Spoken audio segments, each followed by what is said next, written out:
Boo! This is Brother Eric, your local 308 full-time boogeyman. So, myself and other members on this group have been putting together a package of reforms for our unions through the bylaw process, but we need to refine it as a group, and your input is needed. This proposal here is regarding the Stewards program. Stewards are very important. The most progressive member-led unions have a wide steward system. They don't just have a couple. They have so many that it's their ratio is 1 steward per 20 members. A steward is just like a union rep, just like a board member, except they generally are volunteers, but they can be taken off of work and paid for their time. But if there's ever a problem on the job, you can pull them, and they can help organize, help deal with so-called discipline. So we want to, as our coalition to reform our union, we want to set the local on course for a robust steward system. For that ratio, to get to that ratio, it's going to take time. But also, we want to circumvent cronyism and corruption by making the steward's nomination in control of the membership only, because right now, according to bylaw section 23, the only people that can assign stewards or install stewards are executive board members. They recommend it, and then they recommend the members, and then the members have to vote. So here's the problem with that. If the executive board member doesn't like you, they're not going to, but if your coworkers do, they're not going to install you. They might even just install their friends, So we don't want any chance of corruption. It's not saying everybody's corrupt. We just don't want to have the question of corruption come up. So,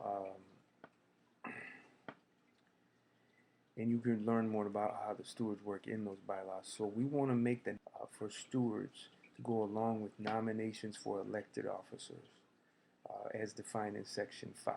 Okay, so stewards will be put on the ballot. Okay, and that's also why it's really important that we cut down the meeting minimum requirement from 6 to 2. So we can get more people involved in the union. We can have more inspirational leadership, because right now quite a few of our members look upon union leaders as not very favorably. So we want to kind of change that, but like here for people to get involved in leadership in their unions. We also added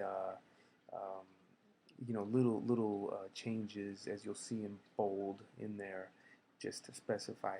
Also, union steward training has to be twice per year. Currently, it's every 3 years. Okay, so steward classes really can be quite informal or formal, but it has to be done twice per year. Things change in the rules, the contract gets jacked over, and things need to be straightened out with the members.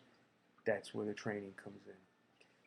We added also that stewards shall be permitted, but not required, to participate in executive board meetings with all the privileges defined in Section 15, and that they can assume the duties of an assistant executive board member in the event there is none, when it's necessary. Right now, if the executive board member can't make an executive board meeting, the assistant board member has to take their place.